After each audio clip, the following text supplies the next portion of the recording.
MZANUL, Abiding Echoes of an Unlived Hour. First published by M. Zain ul Abidin 2025, copyright 2025, by M. Zain ul Abidin, all rights reserved. No part of this publication may be reproduced, stored or transmitted in any form or by any means, electronic, mechanical, photocopying, recording, scanning, or otherwise without written permission from the publisher. It is illegal to copy this book, post it to a website, or distribute it by any other means without permission. This novel is entirely a work of fiction. The names, characters, and incidents portrayed in it are the work of the author's imagination. Any resemblance to actual persons, living or dead, events or localities, is centrally coincidental. M. Zain ul Abidin asserts the moral right to be identified as the author of this work. M. Zain ul Abidin has no responsibility for the persistence or accuracy of URLs for external or third-party internet websites referred to in this publication, and does not guarantee that any content on such websites is, or will remain, accurate or appropriate. Designations used by companies to distinguish their products are often claimed as trademarks. All brand names and product names used in this book and on its cover are trade names, service marks, trademarks, and registered trademarks of their respective owners. The publisher and the book are not associated with any product or vendor mentioned in this book. None of the companies referenced within the book have endorsed the book. First edition this book was professionally typeset on Reedsy. Find out more at reedsy.com. Contents: 1. The Last Breath 12, The Missed Goodbye 33, The Forgotten Friend 64, The Birthday Promise 95, The Unheard Goodbye 126, The Wedding Song 157, The Empty Seat 188, The Man in the Mirror 219, The Unsent Letter 2410, The Missed Call 2711, The Silent Room 3112, The Mirror I Avoided 3313, The Empty Chair 3514, The Photograph I Hid Away 3715, The Dream Let Die 4016, The Apology I Owed 4217, The Call I Never Made 4418, The House I Never Returned to 4719, The Gift I Never Gave 4920, The Applause That Never Reached Me 5121, The Last Letter I Wrote but Never Sent 5422, The Room That Heard Everything 5723, The Photograph I Tore in Half 602, For the Call I Never Returned 63.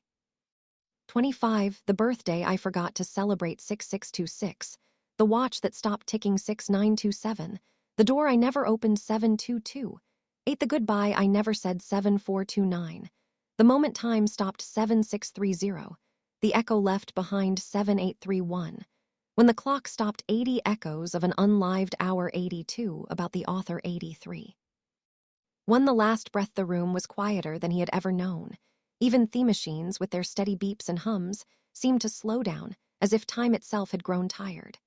The air was heavy, thickened, that pressed on the chest more than the illness ever could. He tried to move, but his body no longer obeyed. Only his eye still wandered, restless, looking for something, maybe for Theklock on the wall, maybe for one more sign of life. He could feel the world slipping. The doctor's words had faded hours ago, replaced by the dull ache of realization. This was it. The end of every plan, every excuse, every tomorrow. He wanted to be afraid, but what he felt instead was curiosity. What does it feel like when time runs out? A shadow crossed the glass window of his hospital room. Perhaps a nurse, perhaps no one at all. He tried to speak, but his lips were dry and silent.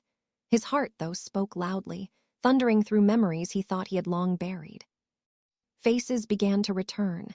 His mother, her soft hands on his forehead when he was a child.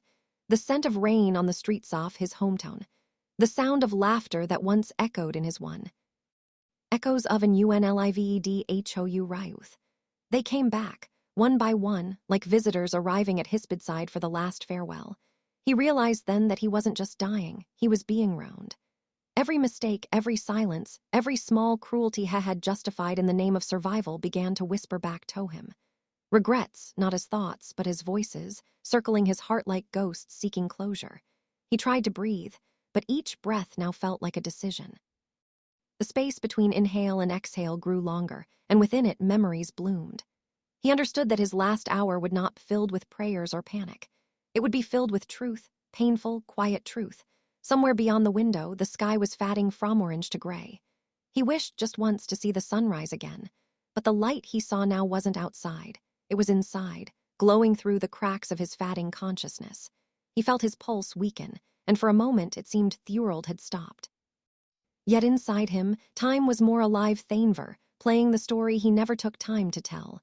The first echo arrived softly, a whisper that carried both warmth and sorrow. It said, "You never said goodbye." With that, his first regret took shape too. To the missed goodbye, he could see her again now, standing in the doorway, her hands dusted with flour, the faint smell of bread filling the room, his mother. She had always called his name the same way, stretching it just slightly at the end, as if afraid the world might steal him away before he answered. He remembered that morning. The day he left home in anger. It was such a small argument, a few sharp words, the kind that spill out without thought. She had told him he was changing, becoming colder. He told her she didn't understand. He still remembers the hurt in her eyes. But he left anyway. He was 22, full of fire and ambition, convinced that life waited for him somewhere beyond the horizon. He didn't look back that day. He didn't see her standing at the window, waiting for him to turn. He told himself he'd visit next month, then next year. And then he never did. Years later, when the phone call came, he was sitting at his desk, surrounded by files and noise. The voice on the other end, 3. Echoes of an Unlived Hours trembling. She was gone. He remembered dropping the phone but not crying. The tears came days later when he found the letter she'd left in a drawer at home. "My son," it began in her careful handwriting, "I'm proud of you. I just wish you had known how much I loved you before you left." He had read those words 100 times, hoping somehow the ink would change, that she'd written something else, something that said she forgave him for leaving. But the letter railways ended the same way. "I prayed for you every day." Now, lying in that hospital bed, her voice was clearer Thainver. He could almost feel her fingers brushing through his hair like she did when he was sick as a child. The warmth, the scent off her apron, the sound of her laughter, all returned as if time had folded back on itself. He whispered into the empty room, barely audible, "I'm sorry, Ma." The air didn't move. No reply came, only the rhythmic hum off the monitor beside him. If only he could have said it when she was alive. If only he had looked back that day. He felt his throat tighten. The clock on the wall ticked faintly, marking seconds he no longer owned. He closed his eyes, and for a moment, it was as if she was there beside him again, smiling, forgiving, silent. His chest rose, then fell. Another memory stirred. Another echo began to form, softer, distant, but waiting to fore. The MISSED Goodby Ebb heard. It said, "You forgot a friend." With that, the next regret took his breath. 5. 3. The forgotten friend. The next memory arrived slowly, carried on the faint rhythm of his heartbeat, steady, then uneven. He felt the room darken, not because the light changed, but because his mind was traveling backward, deeper into the quiet corners of his past. And there, waiting for him, stood a friend he hadn't thought about in years. His name was Saad. They had met in school, 2 boys who dreamed of conquering the world, sitting under the same old neem tree after class, talking about everything they would become. Saad was the kind who never gave up on anyone. When he laughed, it was with his whole heart. He remembered the day Saad helped him when no one else did, carrying his books, standing up for him when others mocked at him. Back then, friendship felt eternal. The world was small and promises were big, but time had its way of stretching distances. Life scattered them in different directions. He went to the city 6. The forgotten Freen D4 studies. Saad stayed back, working with his father in a small workshop. They still talked for a while. Then calls became messages became silence. He could still see the last message Saad ever sent. "Heard you got the job. Proud of you, my friend. Don't forget us when you become a big man." He had read it but never replied. He told himself he'd call later. He didn't. Months passed. Then one winter morning, a message appeared on social media. "Inna lillahi wa inna ilayhi raji'un." Saad had died in a road accident. He remembered staring at the screen, numb. He wanted to type something, a condolence, a prayer, but what could he say? That he was sorry for forgetting him. That he had been too busy chasing a version of success that now meant nothing. He had been invited to the funeral, but he didn't go. Work, he said. Always work. The truth was simpler, guilt. He couldn't face the memory of someone who once believed he'd never change. Now, lying under the white hospital light, he could almost see Saad again, smiling, holding that same worn-out cricket bat they once shared, dirt on his face, joy in his eyes. Still too busy. Saad's voice echoed softly, not in anger, but with the same warmth he always carried. His lips trembled. "I never forgot you, Saad," he whispered. "I just forgot how to be your friend." The silence that followed was heavier than before. It pressed against his chest like unseen hands. His breath quivered. For the first time, he felt what true loneliness was, not being without people, but being without the ones who once mattered most. 7. Echoes of an UNLIVED HOURAs. The light flickered, and the heartbeat on the monitor steadied. Another shadow moved through his thoughts. A smaller one this time, a girl's laughter, soft and distant, floating like music from another life. The next echo whispered, "You broke a promise." Once again, the past opened its door. 8. For the birthday promise. The sound of that soft laughter echoed again, fragile, distant, like the memory of rain against a closed window. He knew that voice. He didn't need to see her face to remember. It belonged to Aisha. Aisha was his little sister. The one who used to wait by the gate every evening just to see him come home from school. She'd run barefoot, holding the smallest piece of chocolate in her hand, proud as if she owned the world. He had promised her so many things. That he'd take her to the amusement park, that he'd buy her the big pink balloon she always pointed at from the bus window, that he'd never forget her birthday. It was that last promise that haunted him now. He was 23 then, caught up in his first job, his first real sense of success. The office was loud, full of chatter, deadlines, laughter. He had stayed late that night, too focused on impressing people who wouldn't even remember his name 5 years later. 9. Echoes of an UNLIVED hour. When he got home, it was almost midnight. The lights in the house were off. He saw the small cake on the table, half melted, one candle still standing in the middle. Next to it was a small note in Aisha's messy handwriting. "It's okay, bye, I know you're busy. I'll wait next year." He had smiled then, telling himself it wasn't a big deal, Thatched understand when she grew up. But the next year came, and she wasn't there to wait anymore. It happened so suddenly, a fever that got worse overnight. A rush to the hospital, a doctor shaking his head. He never got to say goodbye. He never got to tell her that he remembered. That he had been saving up to buy her that pink balloon after all. Now, lying on his own hospital bed, the sound of that laughter came again, softer, weaker this time. He turned his head, and in his mind's eye he saw her, a little girl in a yellow dress, holding that same half-melted cake. She smiled. "You're late again, bye." He blinked hard, his chest tightening. "I know," he whispered. "I'm sorry I kept you waiting." A gentle breeze touched his face, though there were no windows open. Her voice lingered, fading like sunlight behind clouds. "It's okay," she said. "You can come home now." A tear slipped down his cheek. The heart monitor beeped steadily, but something inside him was unraveling, an old guilt finally losing its weight. He took a slow breath, the kind that feels like it might be your last, and for the first time in years, he felt peace, fragile but real. 10. The birthday promise then, just as the silence began to settle, another voice, deeper, older, broke through the haze. It was a man's voice, heavy with disappointment, yet full of love. "Do you remember your father's last words?" His eyes opened wide. The next chapter of regret had arrived. 11. 5. The unheard goodbye. The question hung in the air like smoke, slow, invisible, impossible to ignore. "Do you remember your father's last words?" He did. Or rather, he remembered trying not to. His father had always been a quiet man. The kind of person whose love was built from small actions, not grand gestures. A hand on the shoulder. A plate of food left waiting. The silent pride in his eyes when his son succeeded. But somewhere along the way, that silence had turned into distance. It began when he was 18. He thought he knew more about the world than the man who raised him. His father's advice felt like old echoes from another time, too cautious, too simple for the dreams he carried. He had wanted a faster life, a bigger life, one that didn't smell off grease and dust from the small workshop his father spent his days in. He remembered that last argument clearly. His father had stood by the doorway, his old shirt soaked in 12. The unheard goodbye sweat, his hands blackened by machine oil. "Work is work," his father had said. "No job is small if it's honest." He, full of youth and arrogance, had replied coldly, "Maybe for you, but I want more than this broken life." Silence that followed was the kind that could split years in two. His father had looked at him, hurt, proud, and wordless, and turned away. That was the last time they spoke. When the call came 2 years later, he was in another city, sitting in a polished office, wearing a suit that didn't yet feel like his own. The words had been simple. Your father passed away this morning.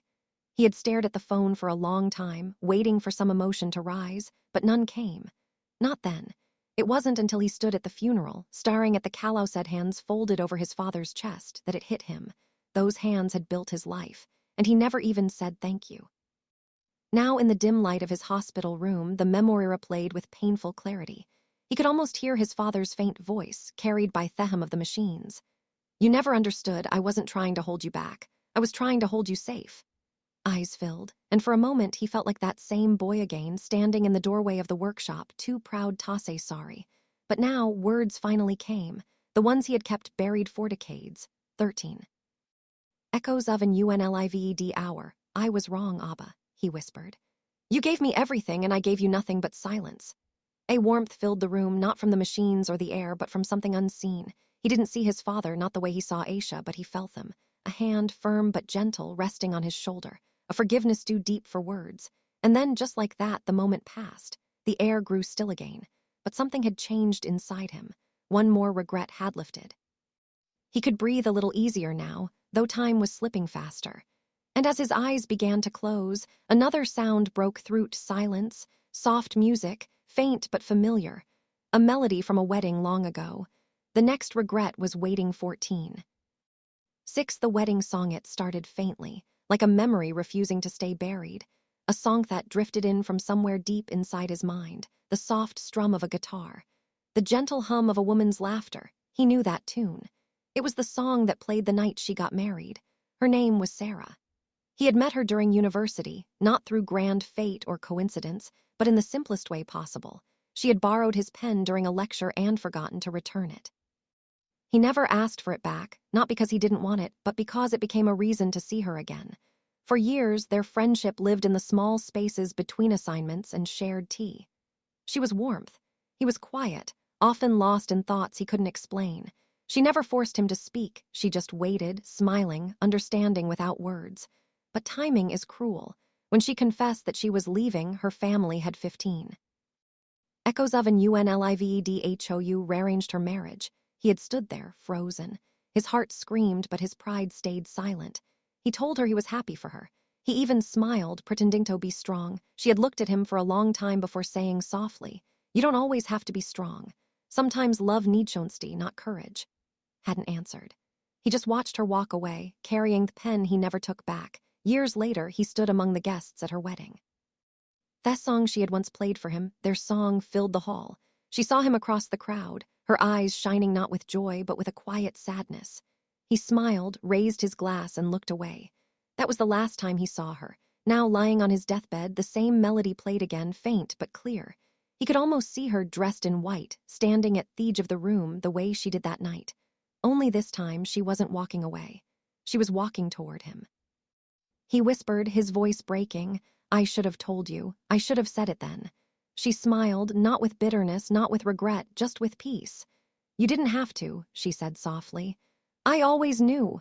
He felt his heart twist, not with pain, but with a strange comfort. Some loves, he realized, don't need a lifetime, just the truth off one unspoken moment. As the song faded, her image did too, leaving only silence and 16. The wedding sun breathed faint scent of jasmine in the air. He took a long breath, letting the memory sink deep into him. Then another memory stirred, a voice, smaller and more recent. Papa, will you come to my play this time? He froze. His next regret wasn't from the past of his youth. It was from the years he thought he still had 17. 7. The empty seat. The room felt colder now. The lights dimmed, and the faint echo of children's laughter began to fill the silence, not real laughter, but the kind that lives in memory. He remembered the school auditorium. Rows of plastic chairs, parents chatting, cameras flashing, the smell of chalk and old curtains, and one empty seat, his. Papa, will you come to my play this time? Her voice was still small in his ears, filled with hope that didn't yet understand disappointment. He had smiled that morning, adjusting his tie, already glanking at the clock. Of course, sweetheart, he'd said. I wouldn't miss it for Thurald. The world had other plans, meetings, deals, emails, promises he told himself were important. When the time came, he was miles away in a glass office, his phone vibrating with reminders 18. The empty seat. The play started without him. He came home late that night. The living room was dark, but her paper crown was lying on the couch, bent, one side torn. His wife was asleep. His daughter wasn't. She was sitting by the window, her small face half lit by the streetlight. When she saw him, she didn't cry. She just asked, quietly, was work more important than me? He had no answer. He had crouched down, tried to explain, but words don't fix empty seats, so he said the only thing he could. Next time, I promise. Next time never came. The years passed like blurred photographs, birthdays, school trips, graduation. He was always the name on the gift tag, rarely the face behind it. And when she grew older, she stopped asking. When she got married, he sat in the front row, smiling through his guilt, watching her walk down the aisle hand in hand with Somyeon, who had been there for her. Now, lying here, he could see her again, older, graceful, her eyes still carrying that same quiet hurt. He whispered, his voice breaking, "I'm sorry I missed it all." She smiled sadly, her voice gentle but firm. "You didn't just miss the play, Papa, you missed the story." The words hit harder than any pain the machines could measure. He felt his throat tighten, tears slipping freely now. "I thought I was doing it for you," he said. "I know," she replied. "But I never wanted the things, I just wanted you." Echoes of an Unlived hour, the image faded, the room returning to its lonely quiet. He stared at the ceiling, the truth settling deep into his bones. Success had been his armor, but it had also been his cage. He closed his eyes, and in the silence that followed, he could almost hear applause, distant, soft, the sound of a play that went on without him. And then came another memory, a name he hadn't thought of in years, a friend, a brother in everything but blood. Someone he'd left behind when life got too busy to care. The next regret was knocking, louder this time, heavy with what-ifs 20. Ate the man in the mirror, the hum of the machines had become a rhythm now, a fragile pulse of time counting down. He could no longer tell if his eyes were open or closed. The world had blurred into shadows and shapes that breathed on their own. But then, a faint light appeared, not from outside, but from within. And in it, he saw himself. Not the man he was now, old and frail, tied to tubes and fatting strength, but the man he had tried to be, the polished, confident figurine, the mirror of every success. The image stared back at him, smiling the kind of smile he had worn for years. Practiced, professional, hollow. He remembered the first time he had pretended to be someone else. It was during a job interview. He had rehearsed the answers the night before, cutting away his natural awkwardness, dressying his dreams in borrowed words 21. Echoes of an Unlived hour, the interviewer had nodded approvingly. "You're exactly the kind of man we're looking for." That was the moment he began to disappear. Each year after that, he became less of who he was and more of what others expected. He laughed when he didn't feel like laughing, agreed when wanted to argue, stayed silent when his heart screamed otherwise. He built a life around appearances, a life polished enough to be admired but too fragile to be lived. Now, facing death, he saw both versions of himself, the one who pretended and the one who never got to speak. The reflection in his mind's mirror finally spoke, its voice calm but cold. "You've spent your whole life becoming a stranger." Wanted to deny it, but he couldn't. The truth was too familiar. He had become a man defined by his resume, not his soul. By what he achieved, not what he felt. He had forgotten how to dream without purpose, how to smile without reason. He reached toward the image, trembling, weak. "I thought I had to," he whispered. "It's what everyone wanted." The reflection's eyes softened. "No, it's what you believe it they wanted." Settled again, heavy but cleansing.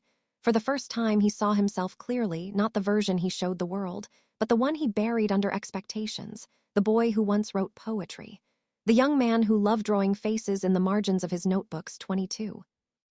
The man in the mirror, the self that once lived instead of merely surviving, a single tear traced down his cheek. "I lost you," he said softly. The reflection smiled faintly. "You never lost me. You just stopped looking." As the image faded, so did the light. The mirror was gone, but the truth stayed. He finally understood identity isn't built by becoming someone else. It's remembered by returning to who you were meant to be. The heart monitor beeped softly, steady for now, but slower than before. And from somewhere deep in the shadows, another whisper came, not from a memory, but from a letter he once wrote and never sent. A letter to his mother. The next regret was waiting 23. 9, the unsent letter. He could feel it now, the slow fatting of everything physical. The machines still hummed, but their sound seemed farther away, as if drifting down a long corridor. In the quiet, something stirred, a folded piece of paper, half creased, half forgotten. It wasn't really there, not in his hands, but in his memory. The letter he wrote when he was 22. He had written it one winter night, in a small rented room with a flickering bulb and a restless heart. He had just moved out his first job, his first step toward independence. His mother had cried that morning, the kind of tears that carry both pride and worry. She had packed his bag herself, slipping inside a hand-stitched handkerchief and a small packet of his favorite sweets. He never said thank you. He just hugged her briefly and left before the emotion could catch him. That night, sitting alone in his new room, he had written her 24. The unsent letter, a letter, full of all the things he couldn't say aloud. He wrote about how he missed her cooking, how the room felt empty without her evening prayers, how he finally understood her silences, that quiet strength she wore like a second skin. He ended the letter with a line that came straight from his soul. I don't say it enough, Amy, but everything I am is because of you. Folded it neatly, placed it in an envelope, and promised himself he'd post it the next morning. But the next morning never came. There was always something, an early meeting, a delay at bus, a friend calling him out for tea. The letter stayed on his desk, gathering dust. Days became weeks, weeks became years. By the time he remembered it again, she was gone. He had found it while packing his old things after her funeral.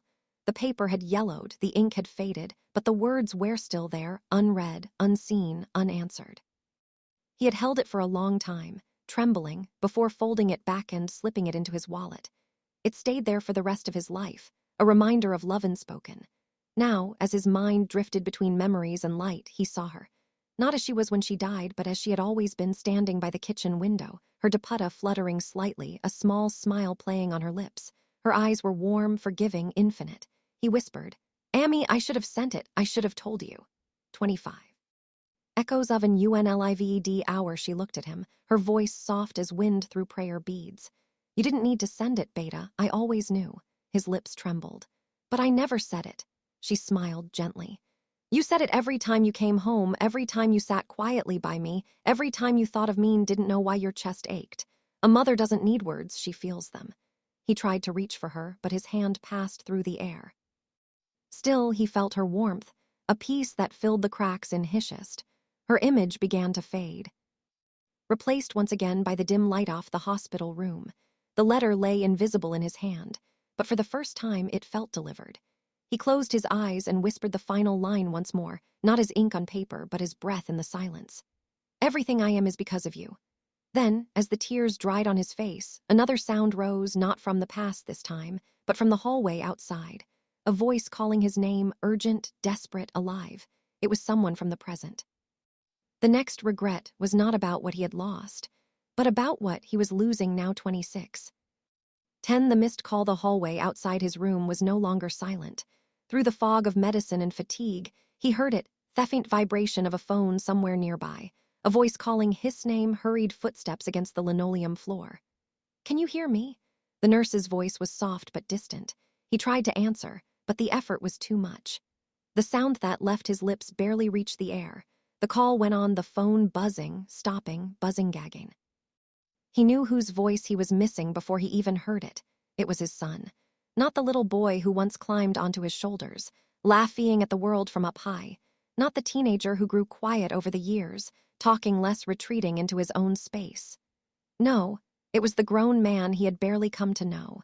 He had been too busy, too proud, too unsure how to speak to him anymore. 27. Echoes of an Unlived hour. Their conversations had become transactions. How are you? Followed by I'm fine. Men circling each other, pretending not to notice the silence between them. The last time they spoke, it ended with a sigh. I'll call you later, Dad, his son had said, and he had replied, no rush, I know you're busy. Now that same voice was on the other side of a call He couldn't answer. The nurse picked up the phone, whispering something He couldn't make out. He heard a faint crackle, and then, through the static, a trembling voice. Dad, please, if you can hear me, just hold on. I'm on my way. He felt something shift inside him, a pulse of desperation strong enough to defy the body that was already surrendering. He tried to lift his hand to reach for the phone, but his arm wouldn't move. The tubes tugged at his skin, the weight of regret holding him down. He wanted to say, I'm sorry. Sorry for being absent, for letting silence replace love, for teaching his son strength but never showing him softness. The nurse's voice faded. The hallway grew quiet again, And then he heard it, faint but real, the sound of a car outside, brakes screeching, doors slamming, hurried footsteps. He wanted to believe it was his son, that he would make it in time, that he'd get one more moment, one more breath to say the words that had waited too long. The door opened. 28. The missed Calla voice broke through the fatting hum. Dad. He turned his head slightly. The world was dim, the edge softening into light. Through the blur, he saw a silhouette, broad shoulders, tired eyes, a face that looked so much like his own once had. He smiled weakly, forcing the words out. You came. His son's voice cracked. I'm here now. I'm sorry I wasn't sooner. He wanted to laugh, but all that came out was a shallow breath. He whispered, I was the one who was late. Their hands found each other, the father's frail, the son's trembling. And for the first time in years, there was no distance left between them. He could feel his heartbeat slowing, his body growing lighter. The machines around him beeped in uneven rhythm, but Hissel felt steady. He looked at his son one last time and said softly, Proud of you. Young man pressed his forehead against his father's hand, tears silent and endless. I love you, Dad. The words sank into him like light into water. He had waited a lifetime to hear them. As everything began to fade, the machines, the room, event, pain, he realized something profound. Death wasn't the end. It was the moment when truth finally spoke without fear. And as the white light grew around him, one final voice rose. 29. Echoes of an unlived hours from within, not from the past, not from regret, but from acceptance. You've said enough. Rest now. For the first time in his life, he listened. 30. 11. The silent room, the house had grown quieter with every passing year. But Thatevening, silence felt heavier than ever, dense, like fog Thatch refused to clear. Armin lay in his bed, staring at the ceiling. The clock ticked faintly in the corner, marking seconds that no longer belonged to him. The room around him was filled with everything he had owned, but nothing that truly mattered. A shelf lined with books never read again. A desk covered with papers that once carried meaning. And photographs, frozen smiles of people who no longer visited, their laughter long gone from these walls. He used to love noise. The laughter of guests, the chatter of friends, the warmth of family dinners. But over time, he had pushed everyone away, too focused on ambition, too afraid of vulnerability, too proud to admit he needed company. He had replaced people with work, moments with achievements, conversations with silence. Now, that silence surrounded him like punishment. He could almost hear the echoes of what used to be, the faint thum of his mother's voice calling him for dinner, the clinking 31. Echoes of an unlived who Raf cups from his father's evening tea, the soft footsteps of Zara running down the hallway. Every sound, once ordinary, no curried the sharp ache of memory. He looked toward the old armchair by the window. It had belonged to his father, who used to sit there every night reading the newspaper. Armin remembered how he had ignored his father's quiet invitations to sit beside him. Later, Abba, he would say, always later. But later had turned into never. The room had once been filled with voices. Now it was filled with air and regret. He tried to speak, to fill the emptiness with a word, a whisper, anything. But his throat tightened. All that came out was a breath, uneven and dry. In that moment, he realized something cruel. Silence doesn't come all at once. It builds slowly. Each ignored call, each postponed meeting, each moment of pride adds a layer, until one day you wake up and silence has become your only companion. The nurse peeked into the room, smiled gently, and asked if he needed anything. Armin shook his head. What could he possibly ask for now? The silence had already answered everything. As the nurse left, the room grew still again. The ticking clock continued its lonely rhythm. Armin closed his eyes, listening to the weight of what was no longer there. It was then he realized, sometimes the loudest sound in life is the one left unspoken. 32. 12. The mirror I avoided there was a mirror in Armin's room, tall, old, and slightly cracked at one corner. It had stood there for years, a silent witness to his youth, his success, and eventually his decay. Yet it had been a long time since he truly looked into it. He remembered how, in his younger days, he would glance at that mirror before leaving for work. His reflection had been confident then, sharp suit, polished shoes, a face full of purpose. The world had seemed wide open, and he had believed it could bend it to his will. But time had a way of humbling him. As his body weakened, the mirror became something he avoided. Whenever the nurse cleaned it or adjusted it, he turned his head away. He didn't want to see what he had become, the wrinkles, the thinning hair, the dullness in his eyes. The man in that reflection was a stranger, a shadow of someone he onsick knew. One morning, the sunlight fell perfectly across the glass. It seemed to invite him, daring him to look. Slowly, Armin turned his head toward it. For a moment, he saw not the old, tired man 33. Echoes of an unlived hour lying in bed, but the younger version of himself, the man left easily, who believed he had forever. But then the illusion faded, and all that remained was Thetruth. He stared at himself, really stared for the first time in years. The lines on his face were maps of every choice, every mistake, every sleepless night. His eyes held the weight of dreams he had buried under deadlines and fear. And for a fleeting second, Hess saw something he hadn't felt in a long time, sorrow, yes, beautiful so forgiveness. He whispered softly, "You did what you thought was right, but you forgot to live while doing it," welled up in his eyes. They rolled down slowly, catching light like small, shining fragments of regret. He realized he hadn't lost to time, he had lost to himself, to the illusion off control, to the lie that tomorrow would always be there. The nurse entered quietly, bringing his medicine. She found him still looking at the mirror, his expression calm but far away. "Are you all right?" she asked gently. He smiled faintly. "For the first time in a long while," he replied. When she left, Armin took one last look at his reflection and whispered, "Goodbye."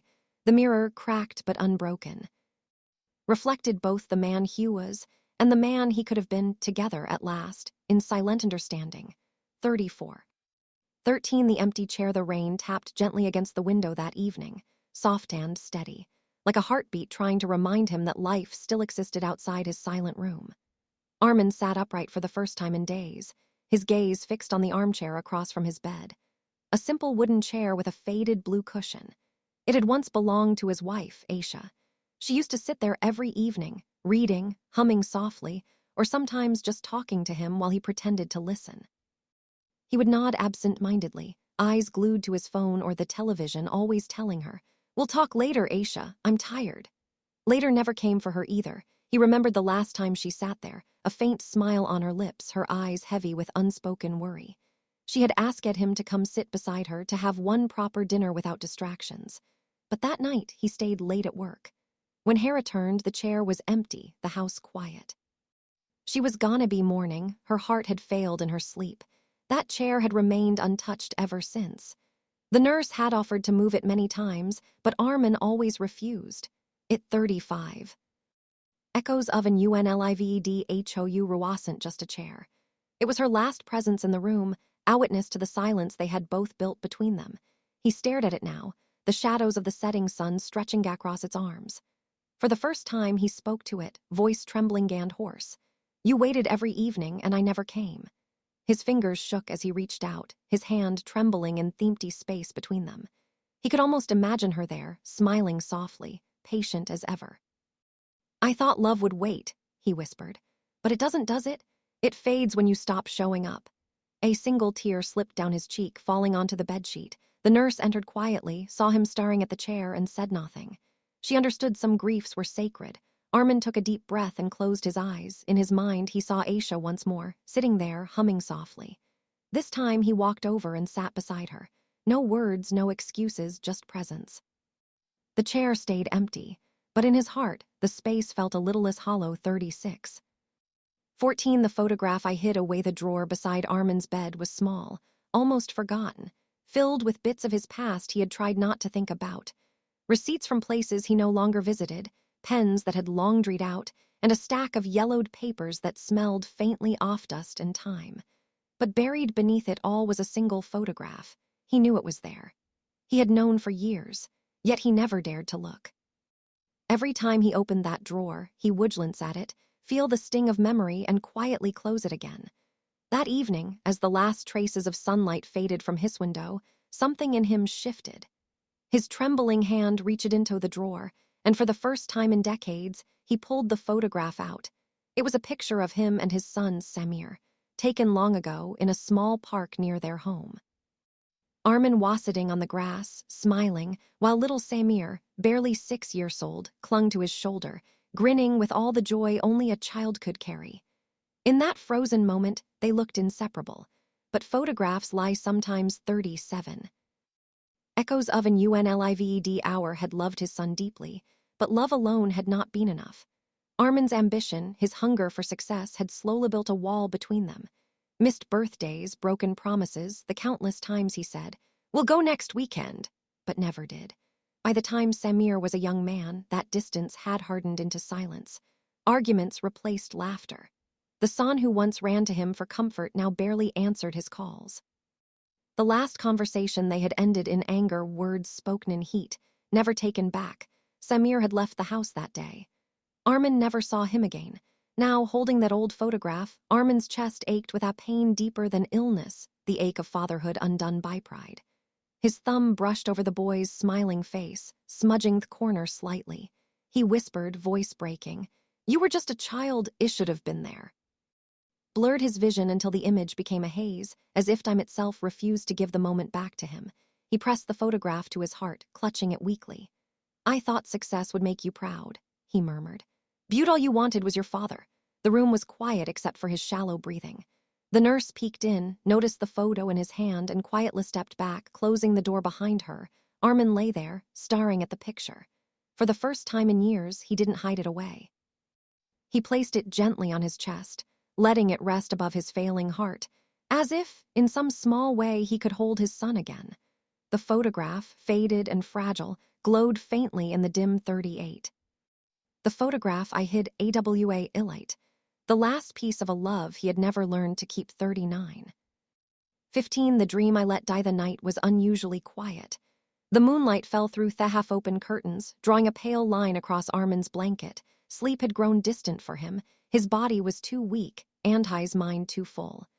Every time he closed his eyes, memories came alive, whispering things he wished he could forget. But that night the whisper was different. Softer. Familiar. It was the sound of a piano. In the corner of his mind, he saw a small boy, himself at 12, sitting at a piano in his school's auditorium. His fingers trembled over the keys as he played his first piece, nervous but alive with joy. The music had flowed through him like light. When he finished, the applause had filled his chest with something pure, something he never felt again. Music had been his first love, his secret language. He had dreamed of becoming a composer once, of writing melodies that could outlive him. But that dream had been buried beneath the weight of expectations. His father wanted him to study business. The world wanted him to be practical. And Armin, eager Toplies, had obeyed 40. The dream I let die, told himself it was just a hobby, something childish. Hepromised he'd return to it once life settled down.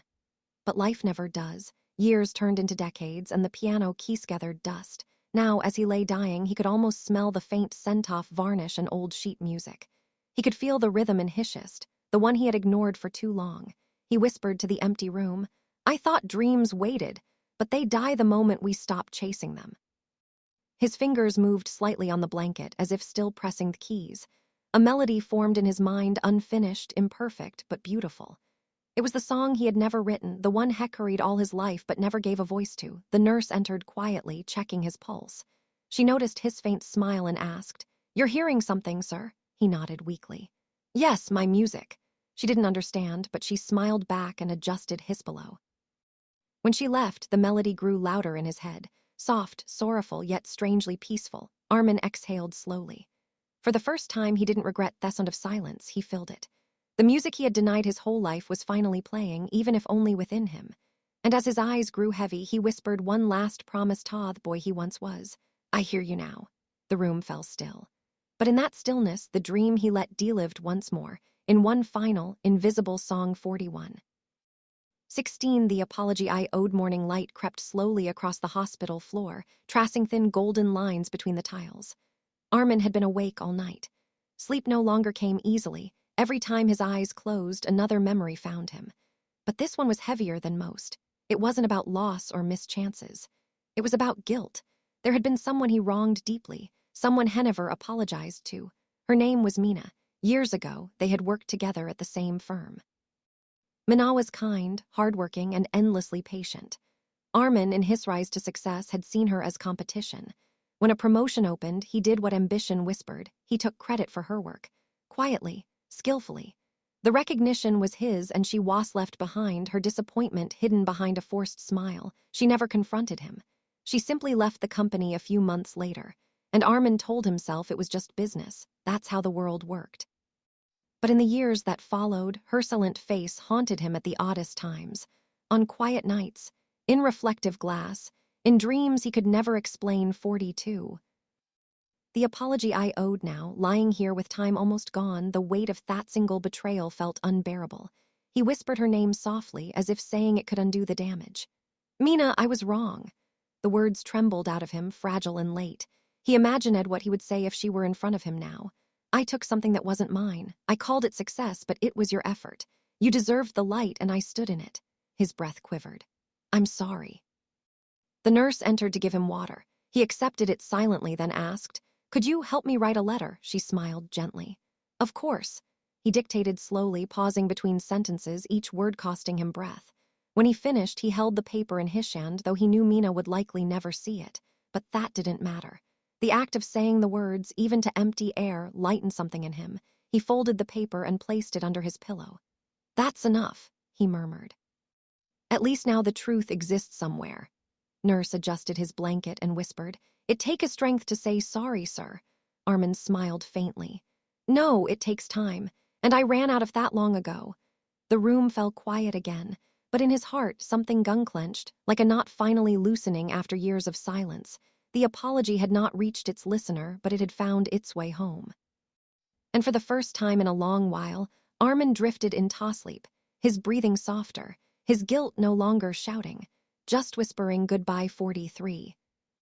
17. The call I never made. The phone sat on the table beside his bed, old, black, with tiny scratches across its surface. It had been there for weeks, maybe months, untouched. Armin often stared at it, not because of what it could do, but because of what it represented, all the words he never said, all the voices he silenced through hesitation. There was one number he had memorized years ago but never dialed again. His brother, Fahad. They hadn't spoken in nearly 2 decades. What had started as a small disagreement over inheritance and business decisions had turned into years of bitterness. Pride had built the wall, insolence had kept it standing. Both men had grown older, lonelier, but neither had been willing to make the first move. Armin told himself he didn't care anymore. But that wasn't true. Every time the holidays came around, every time he saw brothers on the street laughing, every time he felt the hollow echo of family missing, he cared. Deeply. Now, as his strength faded, the weight of that silence felt 44. Call I never made unbearable. He looked at the phone, his fingers trembling. One call. That's all it would take. He picked it up slowly, his thumb hovering over the keypad. He still remembered the number. It was strange how memory held on to the things that hurt the most. But then the fear came, the same one that had stopped him all those years. What if Fahad didn't answer? Or worse, what if he did, and the conversation reopened wounds too deep? Taklos, his heart raced. He set the phone down again. Minutes passed, the nurse entered, adjusted his IV, and smiled kindly. You should call whoever's on your mind, sir. Sometimes people wait for years for just one word. Her words lingered like a bell tolling in his heart. Armin picked up the phone again. His hands shook as he dialed one number after another. The ringing felt endless, then a click, a voice, older but unmistakable. Hello, Armin froze. His throat tightened, words trapped behind decades of pride and pain. The silence stretched. Who is this? Fahad asked again. Armin opened his mouth, but his voice came out barely a whisper. It's me, Armin. Was a pause, long, heavy, full of everything they had both avoided. Then unexpectedly a soft exhale, almost a laugh. Armin, you finally called, blurred his vision. I should have called years ago, maybe, Fahad replied gently. But you called now, that's what matters. 45. Echoes of an Unlived hour. For the next few minutes, 2 brothers who had become strangers spoke like family again. No anger, no blame, just relief, pure and quiet. When the call ended, Armin held the phone to his chest. His heart felt lighter, almost free. He whispered, Sometimes forgiveness is just one call away. Outside, the wind stirred the curtains softly, carrying away the last echoes of silence that had lived between them. 46. 18. The house I never returned. To the evening light slanted through the hospital blinds, soft and orange, washing the room in a tired glow. Armin's eyes drifted toward the far wall, but his mind was far from there. It had wandered back, not to the city, not to the office, but to a small street lined with jacaranda trees and a house that still lived in the corners of his memory. His childhood home. He hadn't been there in over 40 years. Not since his parents passed away. After their deaths, he had left that old house behind, calling it a chapter closed. But the truth was simpler and sadder.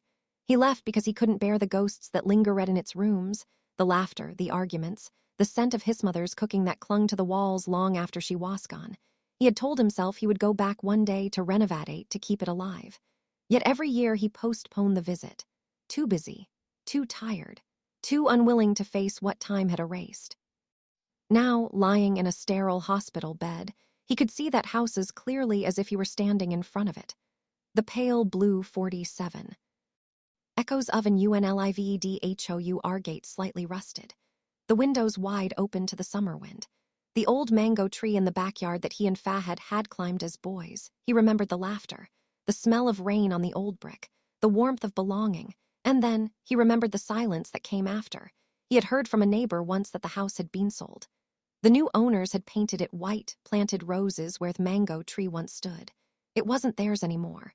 It wasn't home anymore. A dull ache filled his chest, not just from sickness, but from nostalgia sharpened by regret. He had run from that house because it reminded him of love he could no longer touch. But in doing so, he had run from the gentlest part of himself. He whispered softly, "I should have gone back, just once." The nurse, adjusting his blanket, heard him and smiled faintly. "Home always stays where the heart remembers, sir." Armin nodded weakly. "Yes, but I forgot to visit mine." He closed his eyes, and for a moment the sterile hospital air transformed. He could smell his mother's jasmine perfume. He could hear his father's low hum from the porch. The echoes of laughter filled the air. And in his fading consciousness, he was standing once again before that blue gate, the one he never walked through again. This time he pushed it open. The light beyond was warm, soft, endless 48. 19. The gift I never gave. The afternoon sun filtered weakly through the thin hospital curtains, painting uneven golden patterns on the floor. Armin's frail hand rested on his blanket, fingers tracing invisible shapes, as though searching for something that had long slipped away. His eyes wandered to the bedside drawer. Inside it lay a small, velvet-covered box. Old, untouched. It had followed him through years and homes, always kept but never opened, the gift he never gave. He remembered the day he bought it decades ago on a rainy afternoon. The city streets were slick with water, the air thick with the smell of wet earth. He had seen the box in a jeweler's window, a delicate silver bracelet, simple yet elegant, with a single engraved word on it. Forever. It was meant for Aisha. They had been married only 3 years then, young and full of plans. But as his career took off, his affection began to shrink. Each time he planned to surprise her with the bracelet. Her birthday, their anniversary, or simply a quiet evening, 49. Echoes of an Unlived Hours. Something else came up. A meeting, a trip, a call. There was always something more important. Kept waiting for the right moment, but life rarely gives you one. When Aisha passed away, the bracelet was still wrapped in its velvet case, untouched, unoffered, unseen. He couldn't bring himself to open it after that. It became a symbol not of love, but of time lost and words left unsaid. Now, his hands trembled as he reached for the box. The nurse noticed and came to help, but he shook his head gently. "No," he whispered.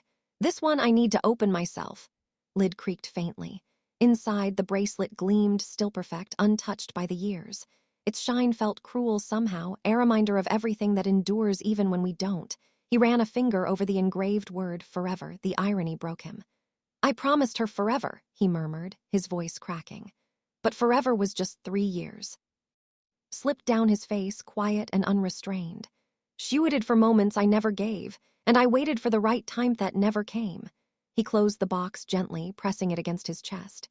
"Aisha," he whispered into the stillness, "this was yours, always was." The nurse returned a while later and saw the box resting on his heart. She didn't move it. Some things were too sacred to touch. Outside, the sun began to set. Its light hit the bracelet through open lid, scattering a soft, silver reflection across his chest, like a final message from the love he never gave, glowing one last time before fading into dusk. 50. 20. The applause that never reached me. The echo of applause had once been my heartbeat. Every night. When the curtain fell and the lights dimmed, I lived for that sound, that thunderous roar that rose from Thedark like a wave crashing against the stage. It was intoxicating. It was love, approval, validation, all wrapped into one. But applause fades. Always.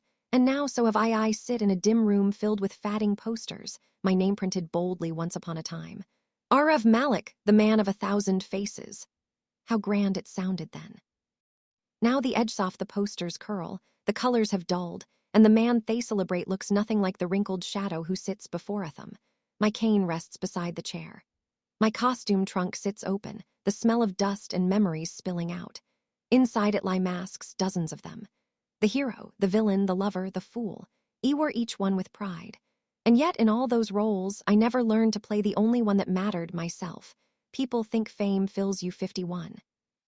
Echoes of an Unlived hour, it doesn't. It hollows you, then echoes your emptiness back louder. I remember the last night I performed a sold-out show. My voice soared, my body moved as if the years had never touched me. The crowd rose to their feet. The applause came just like always. But that night, for the first time, I couldn't hear it. Not because they weren't clapping, they were, loudly, passionately. But something inside me had gone silent. All I heard was my heartbeat slowing down, the weight off ears pressing against my chest. When the curtain fell, I knew it wasn't just the end of a show, it was the end of me. Afterward, they threw a farewell party. Speeches were made, champagne glasses clinked. A young reporter asked, "Sir, how does it feel to receive such love for so long?" I smiled because that's what actors do best. But inside, I wanted to tell her. Applause is like rain, it feels beautiful when it falls, but when it stops, you realize how cold you've become. Now, as I sit in silence, I sometimes catch echoes of it in dreams, in the rustle of the curtains and the whisper of Thewand through the half-open window. But when I open my eyes, there's nothing. Just stillness. Maybe the applause never reached me because I was too busy chasing it to stop and listen. I lift one of the masks, the one of the smiling king, golden and cracked.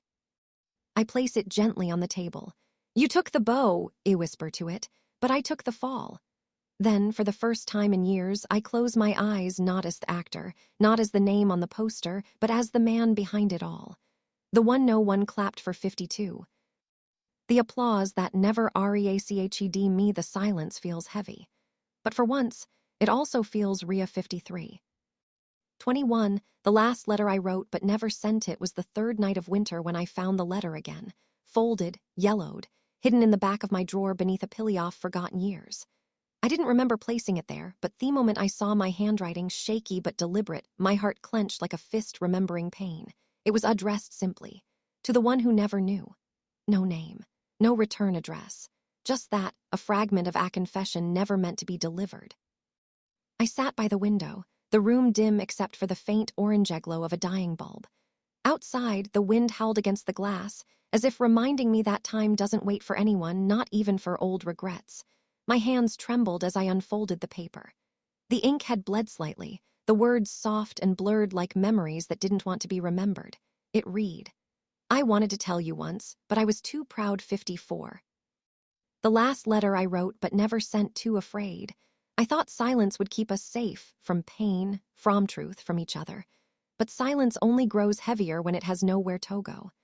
I stopped reading there, because I remembered who it was for. Her name was Sana. She was the one constant in a life full of changing faces and hollow applause. The one who stayed even when my fame began to fade. She would bring me coffee after late rehearsals, sit quietly as I memorized lines, and laugh softly when I forgot them. I should have told her then that I loved her, that she was the only real thing in a world built on illusions. But I didn't. I thought there would always be another day, another chance. But days are deceitful, they run out while pretending to banefin it. She left one morning. No fight, no farewell, just a note. "You never needed me, only my silence." Maybe she was right. Maybe I didn't know how to need Somyeon without fearing it. The letter in my hand was supposed to be my apology. I wrote it the night I realized she was gone. I poured into it everything me pride had swallowed. The love, the guilt, the ache. I sealed it carefully, swore I'd post it the next morning. But I never did, because deep down, I knew she had already moved on 55. Echoes of an Unlived hour now, decades later, that sealed pain sits in my lap again, unread by the one who mattered most. My tears blur the words that once seemed so heavy, and I whisper to the silence, "It weighs always, you, Sana, always." I watch the candle burn beside me. The flame flickers, fragile and brief, just like the chance I wasted. I hold the letter to the flame. The edges curl, the paper darkens, and within seconds it becomes ash. Maybe some words aren't meant to be read. Maybe they're meant to vanish with us, carried away in smoke, forgiven by time. As the last ember fades, I close my eyes and say the words it never mailed. I'm sorry I waited until too late.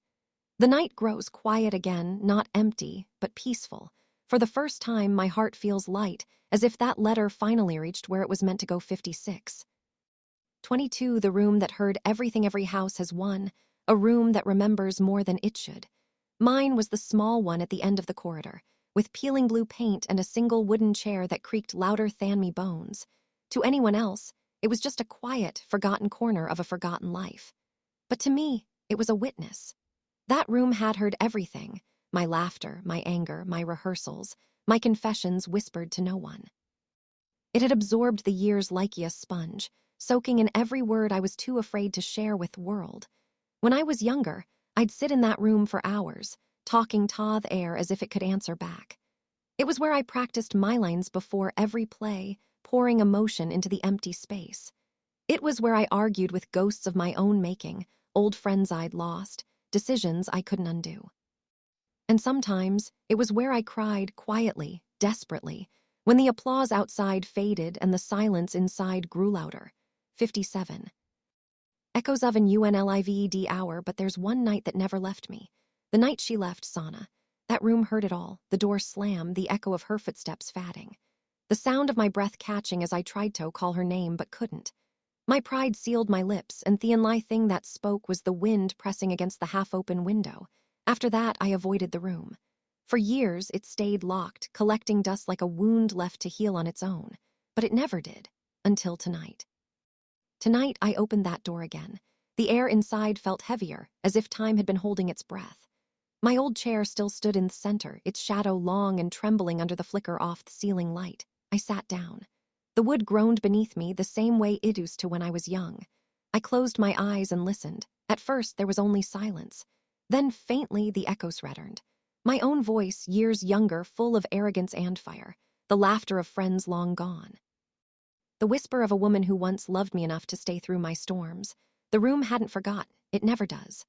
I'm sorry, I whispered, though I wasn't sure to whom. Thewalls didn't answer, they didn't need to. They had already forgiven me long before I forgave myself. I realized then that this room, this small, creaking, unremarkable place, had held my entire life like a fragile secret. It had watched me rise, fall, love, lose, and crumble. It had listened without judgment. And now, it was listening again. 58. The room that heard everything, the air felt softer somehow, like the weight had lifted. I leaned back, letting the silence wrap around me. For years, I thought silence was emptiness. But tonight, I understood silence is memory. And memory, no matter how painful, is proof that we lived. When I stood up to leave, I turned off the light, leaving the room in darkness once more. But this time, it didn't feel lonely. It felt complete, as if it, too, could finally rest. As I closed the door, I whispered one last thing to the walls that had always listened. Thank you for hearing me, even when no one else did. In that quiet, I thought I heard the faintest echo back, not words, just warmth. 59. 23, the photograph I tore in half. It was a photograph I'd kept hidden for decades, tucked deep inside a book I never finished reading. Every time I came across that page, I'd close the cover quickly, pretending not to see it. But no matter how many times I tried to forget, it was always there. Waiting like an unfinished sentence. The photo was taken on a spring afternoon. The sunlight was perfect, the smiles unforced. I was standing beside her, Sana. Her laughter had been caught midair, her hair slightly windblown. And I remember thinking even then that no camera could capture what she truly was. Back then, we were unstoppable, or so I believed. I was still in stage, still shining beneath the lights, and she was the quiet anchor to my storm. We didn't have much, but we had enough. Then the world began to whisper in my ear, fame, opportunity, success. And I listened. She wanted simplicity. I wanted the spotlight. She wanted a life. I wanted an audience. The night we argued, the night everything broke, she said something that has never stopped echoing in my head. 60. The photograph I tore in half. One day you'll realize the applause isn't love. And by then I'll be gone. She was right. A week later, I found that photograph sitting on the dresser. Her side was folded carefully, as if she didn't want to tear it, but couldn't bear to keep it whole either. In my anger, or maybe my pride, I tore it completely in half. Her face in one hand, mine in the other. I threw her half-entothed trash and kept mine, as if keeping my side made me the one who won. But looking back now, I realized that moment was the beginning of my emptiness. I hadn't just torn a photo, I'd split Amory, a piece of my soul. Years later, when I tried to find the other half, it was gone. The bin long emptied, the paper lost to time. I searched anyway, not for the photo, but for her. I visited places we'd been, the old cafe by the river, the park bench where she used to read, the theater steps where she ensuated for me after every show. But she was nowhere. And yet everywhere. Tonight, as I hold the surviving half in my hand, I trace that torn edge with my thumb. My face stares back, smiling, young, unaware of what was about to come. The empty side burns like a missing limb. I take out a blank page from my notebook and place the photo against it, drawing the missing half in pencil. The curve of her smile, the light in her eyes, the life I tore away. When I finish, I whisper to the paper, "We're whole again, even if only on paper." For the first time in years, I don't hide the photograph. I leave 61. Echoes of an Unlived who writ on the table, in plain sight, torn, mended, honest. Because some memories aren't meant to be perfect. They're meant to remind us of what it costs to forget. As I blow out the candle beside it, the room fades into darkness. But in that darkness, I see her face again, not from the photograph, but from memory. And she's smiling softly, as if to say, "You finally remembered 62. 24, the call I never returned. It was a single missed call. Just one. A name flashed across my phone screen years ago, familiar, unexpected, and heavy enough to stop my breath for a moment. Sana, I remember staring at it, my thumb hovering over the greenican. My heart raced the way it used to when I waited for the curtain to rise. But pride, that old, cruel friend, whispered it again. "Not now, she can wait." I didn't answer. The call went silent. The screen dimmed. And I told myself I'd call back later, once the storm of emotions inside me calmed down. But later never came. It never does. That night I sat with the phone in my hand, rereading her name again and again. I thought of what I'd say, how I'd sound calm, casual, as if the years hadn't changed me, as if regret wasn't choking me quietly. I thought maybe she was calling to forgive me, or maybe just to hear my voice one last time. But I waited too long. 63. Echoes of an Unlived a few days later. A mutual friend told me she had passed away. Peacefully, they said, a word that tasted like ashes in my mouth. I didn't ask for details. I didn't want to know how or why. I only remembered that I had seen her name light up on my screen, a final chance I let slip away. Since that day, I've never been able to delete that call log. It's still there, frozen in my phone like a wound that never heals. One missed call. One unanswered moment. One heartbeat too late. Sometimes at night I imagine what she might have said if I'd answered. Maybe just silence.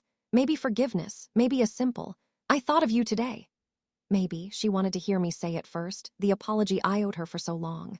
The truth is, I was afraid. Afraid that hearing her voice again would break me completely. And perhaps that fear was the most selfish thing I ever did. Now, every time my phone rings, I hesitate. Not because I expect it to be her, but because that missed call taught me something irreversible. Sometimes the call you don't return becomes the conversation you'll replay for the rest of your life. I still keep that old phone in my drawer, even though it no longer works. I don't charge it. I don't touch it. I just let it rest there, a quiet gravestone for a moment I buried alive. Before I close my eyes tonight, I whisper to the dark, "Hello, Sana, I'm sorry I missed you." For a second, I could swear I hear a soft echo, not from the phone, not from the world outside, but from within me, answering back. 64. The call I never returned. It's okay, I called to say goodbye. 65. 25. The birthday I forgot to celebrate. It wasn't anyone else's birthday. It was mine. And somehow I'd forgotten. When I woke up that morning, there was no message, no knock on the door, no faint hum of laughter from the kitchen like there used to be. The calendar on the wall told me the date, circled inrid, faded from years of reuse, but it meant nothing anymore. Just another square in the long, unbroken chain of days. I sat at the table with a cup of cold tea, staring at the empty chair across from me. Once, that chair had been filled with friends, lovers, strangers who became both. There was cake, music, and the kind of laughter that only comes from people who still believe time will always give them another year. But now, even the walls seemed to forget me. I tried to remember the last time I'd truly celebrated, not with noise and candles, but with gratitude. I think it was Thayer. She baked me a cake, lopsided, too sweet, with frosting that stuck to the knife. I'd laughed and teased her about it. She'd smiled and said 66. The birthday I forgot to celebrate, someday you'll miss even this crooked cake. I didn't believe her then. I do now. I could have called someone. I could have gone out, pretended Tonji a meal, smiled for strangers. But instead, I stayed. In silence. Letting the minutes pass like slow-moving shadows across the wall, because the truth was I didn't forget my birthday by accident. I forgot it on purpose. Each year, the number feels heavier, the candles less like celebration and more like reminders that I've outlived too many apologies, too many chances, too many people who unsepromised they'd never leave. Still, as the day faded into evening, I lit a single candle. Not on a cake, just on the table. Its flame flickered weakly in the dark, and I found myself whispering, almost laughing, "Happy birthday, old fool." For a moment, I imagined what it would have been like if she were here. She'd probably roll her eyes at my self-pity, poor media, and say, "You don't need a crowd to celebrate a life. Just a reason to keep living it." I raised my cup in the air, to no one, to everyone, and said softly, "Here," to the years I wasted, and the seconds I still have. The candle burned lower, wax spilling slowly like time melting into memory. And before I blew it out, I made one final wish, not for youth, not for love, not even for forgiveness. 67. Echoes of an Unlived hour, just for peace. And as the smoke curled into the air and vanished, I smiled. Because maybe, just maybe, remembering that I once mattered, even to myself, was celebration enough. 68. 26. The watch that stopped ticking it had been with me for more than 40 years. A simple silver watch, its face slightly scratched, the strap worn thin where Mirist had carried its weight day after day. It wasn't expensive, not even remarkable to look at, but it was the only gift my father ever gave me. He'd handed it to me on the day I left home. I was young, full of noise and pride, and he, quiet as always, had only said, "Time doesn't stop for anyone, son. But it will pause for those who notice it." I didn't understand him then. I thought it was just something poetic fathers said when they didn't know how to say goodbye.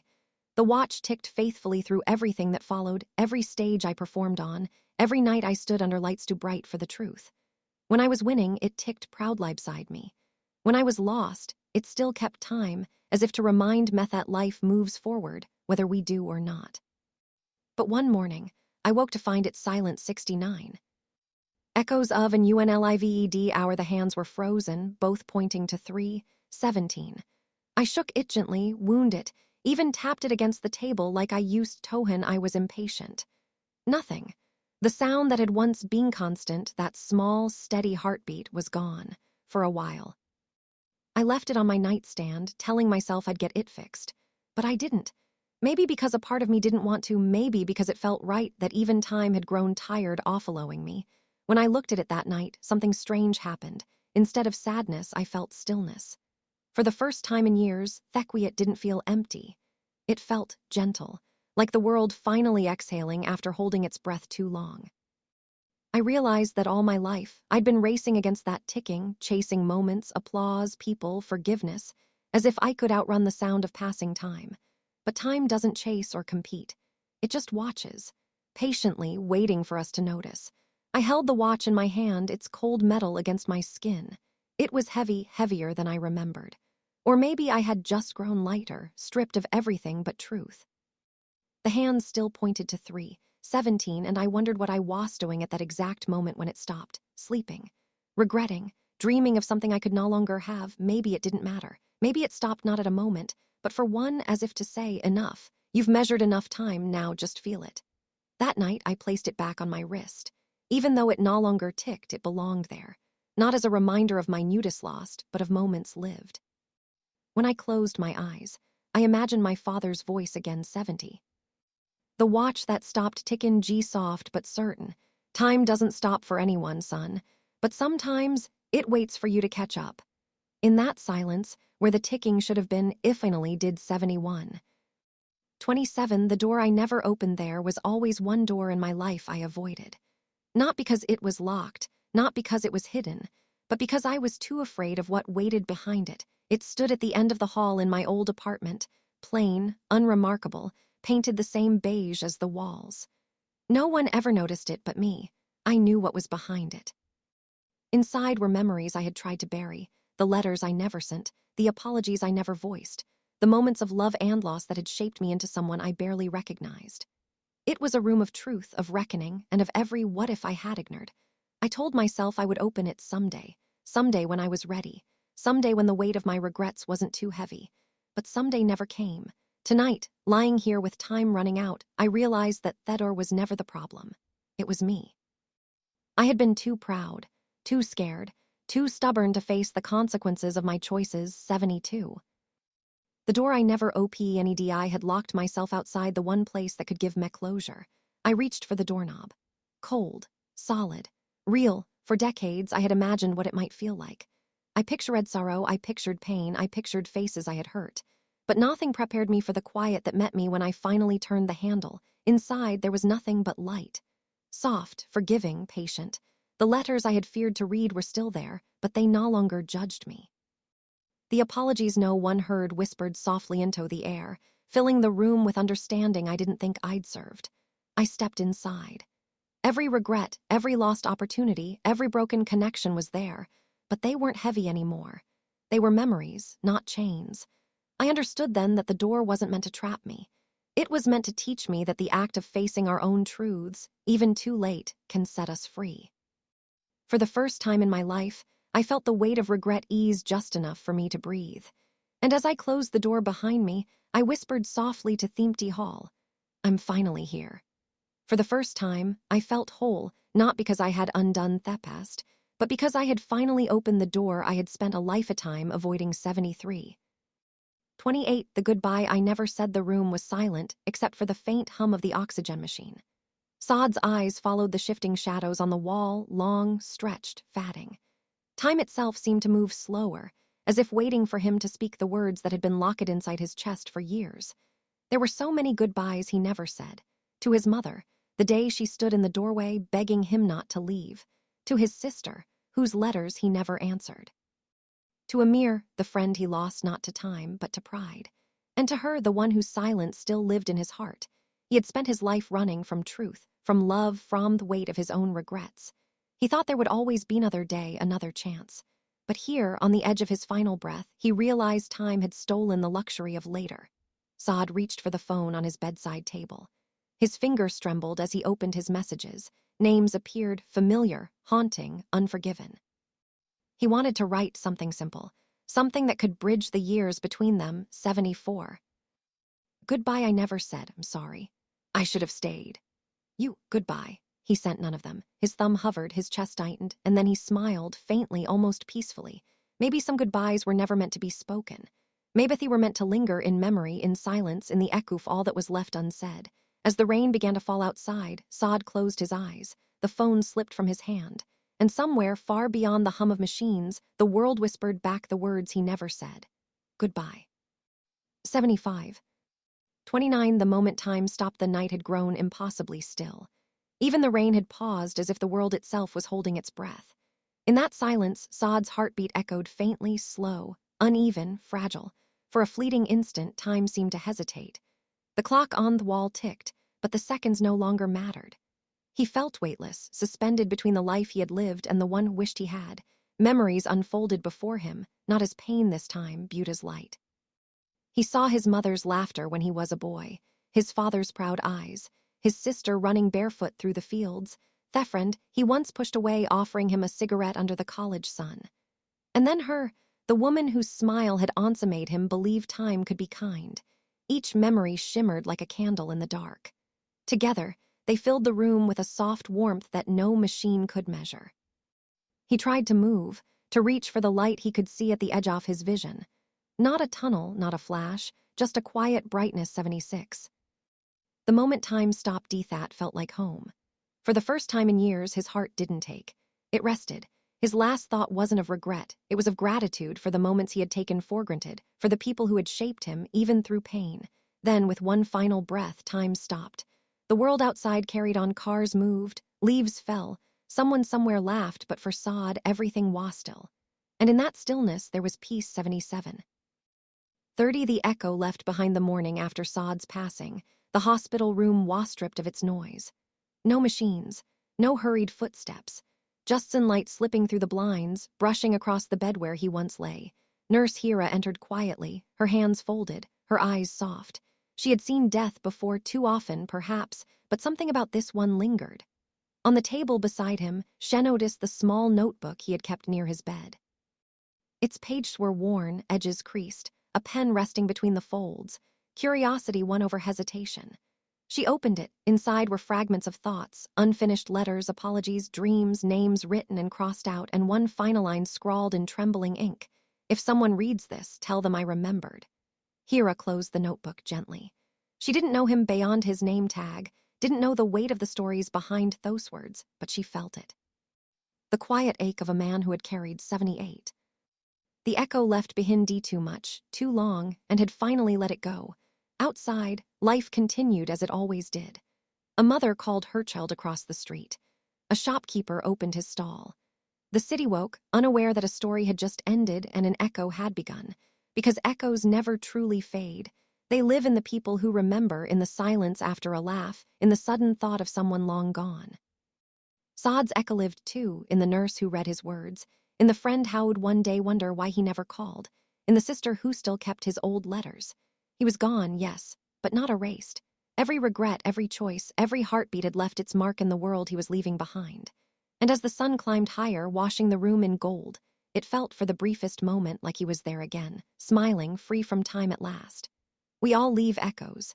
His final thought seemed to whisper through the light. "The question is, will yours be of regret or off love?" 79. 31. When the clock stopped, they found him on an ordinary night.